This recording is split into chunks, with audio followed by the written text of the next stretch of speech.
the middle class, actually the threats that face the existence of the middle class. And talking to you about this today, along with me, are Bob Lynn Jr. He's the Secretary of Jobs for Justice. Hey, thank you so much for being here. I appreciate this. Great to be here. You met this young woman last week. This is Dr. Sarah Jo Twitchell. She is with Owens Community College. And finally, thank you very much. And finally, Douglas Jambard Sweet, who is the lead organizer at Move to Amend. He was here last week as well. Thank you all for being here. Now, your proposal is a big one and it's a scary one, and I think it's one that people really need to pay attention to, and that is the contention that the middle class is going away. Yeah? I would agree that the middle class is being challenged every day. Let me tell you, we have some stats I want to go over, if we can put those up right now. Middle class is typically defined as those folks who earn between $21,000 and $100,000 a year. Interestingly enough, it's about 20% of the population, and they manage less than 6% of the country's wealth. If you think that the middle class is diminishing, then the black middle class is absolutely vanishing. In 2009, which was the end of the economic crisis at that particular time, we saw that a significant reduction in the household wealth of black Americans to below $6,000. Now, the interesting thing about that is that their peers, white peers, were earning, had a household wealth of above $100,000 a year. Unemployment among black Americans is absolutely staggering, although it is getting better. The most recent results, in fact, those that were published on Friday of this week, Valentine's Day, saw that black unemployment was at about 12%. Again, twice that of non-black Americans. So all of those things, the reduction in wealth in the household, unemployment, as we learned last week, lack of education, as we learned last week, all of those things contribute to the premise of our guests that the middle class is disappearing. It is. Disappearing. And one of the reasons that they've done several studies, and what they found is that unions actually have been one of the reasons why the middle class was able to grow. And black Americans, women, Latinos, et cetera, all do much better if they're in a union when it comes down to it. And so unions have been were a big reason why the middle class went forward. They were at their heyday and their strongest point in 1947 when the Taft-Hartley Act was passed. You know, thanks for getting us into the meat of this discussion, and I think in lots of ways, some of the difficulty that people who hear this argument have with this argument. And that is the thought that this is an opportunity for unions to increase their enrollment by scaring people into thinking that without them, the middle class is going away. What would you say to people who say that? Because there are lots of people who disagree with you that the middle class is disappearing, first of all. And then there are lots of people who disagree with the fact that the unions are the group that's holding it together. Well, the unions were the group that gave the workers their voice to be able to have the ability to be able to talk to their employer. So without the voice of the union, there would be no middle class. Is that what you're saying? I believe that they helped make workers have the voice to be able to hold their companies accountable and make sure that the profits got shared equally among the workforce, and that they shared in the wealth that was created by the workers. And I doubt that anybody would disagree that they have had a significant role in developing a middle class, but it is not your premise, is it, that without them there would be no middle class? They're one piece of it. They're not the only piece. All right. There are lots of things that cause this middle class to be there. Sure. And okay.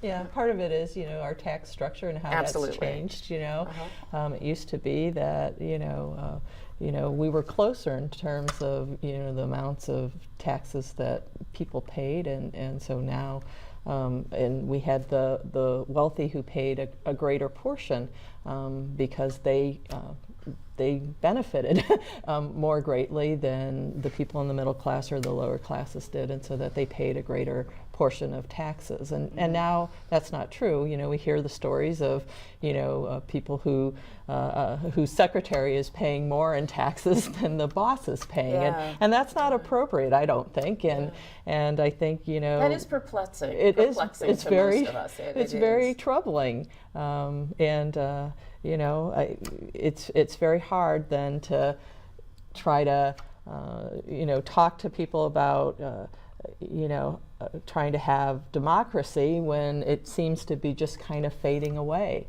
The kind of fairness and equitableness. What frightens you most about this whole? I think it's the lack of just general understanding of what the circumstances are. You know, we're in a situation where, as you say, a lot of people don't want to face the truth of the facts of the matter that the middle class is disappearing. Yet, you look at the situation that we have today, where 400 individual, the wealthiest people in the country, in this country, have more wealth than 50% of all of the rest of us. That is an incredible gulf between in wealth concentration. And really, you know, it all comes down to facing up to the reality of it. And I think this is why we're bringing this film to the community, is to give people an opportunity to really dig into the facts, because it really is great for that. And there's a lot of information on the website too. And all we want is really for people to see the film, to study the information, and not just to rely on sound bites and you know, information that they might be getting from limited sources. Yeah, the film that Doug is referring to is called Inequality for All. It's going to be shown at Owens Community College on February 20th February 20th, 2014. It's a documentary, actually, that was organized. Is it proper to say that it was organized by Robert Wright? Yes, Yeah, I would but say he is- that. he He is came one out of of the- his writings. I mean, he's been a prolific writer. Writer so, in that, I mean, who was the Secretary of Labor for Bill Clinton, for those of you who don't know, and worked with other presidents as well. And the premise of the film is that, again, that the middle class is shrinking, and this group of folks have organized a showing of that film. And actually, the real premise is that we're developing into two Americas. Thank you for The that. poor and the rich. Yeah, but you know, okay, so I'm somebody sitting at home and I'm watching this and I'm saying, you know what, I just don't get that. There is increasing opportunity out there for everybody. We talked about this last week. This society is based on capitalism. It is. So are you mad at me? I'm the person sitting at home who's doing well because I've made these opportunities work for me.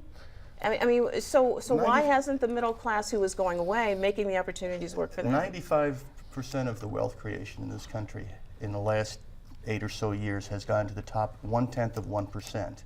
So, if you know, if you want to kind of look at that fact in context of the idea that, well, we still have the same amount of opportunity, I don't think it jives. And then if you look at the lowest segment of society, that I think studies have shown that you need to work 70 to 80 hours a week just to sustain living standards for a family of 4.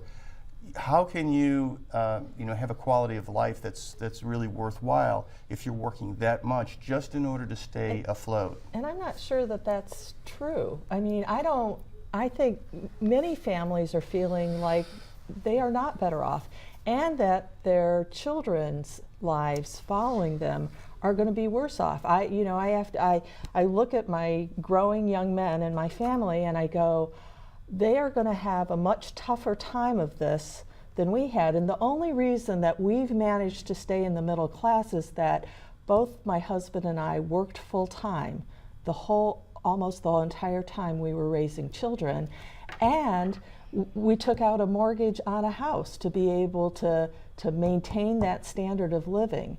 So our kids, yes, have grown up in the middle class, but I'm not sure that their kids are going to be able to grow up in the middle class. Absolutely, and there are many studies that support that today's middle class doesn't think that their kids will have it as well as their parents have it. And the opportunity for good jobs is the part that has been missing.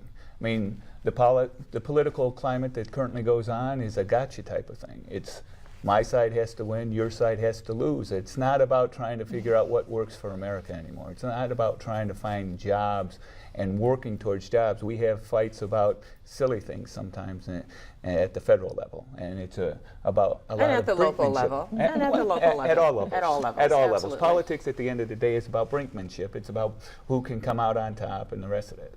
And that's a challenge. And I don't believe that Americans right now, they kind of shy away from politics because they find it kind of disgusting in some of the things that are going on. Yeah, And they locally, don't want to get involved. You're right, and the local voter turnout would absolutely support that if you just take a look at the last election. You know what? We got to go away for a second, but when we get back, I want to talk about whose responsibility this all is. How does this get better?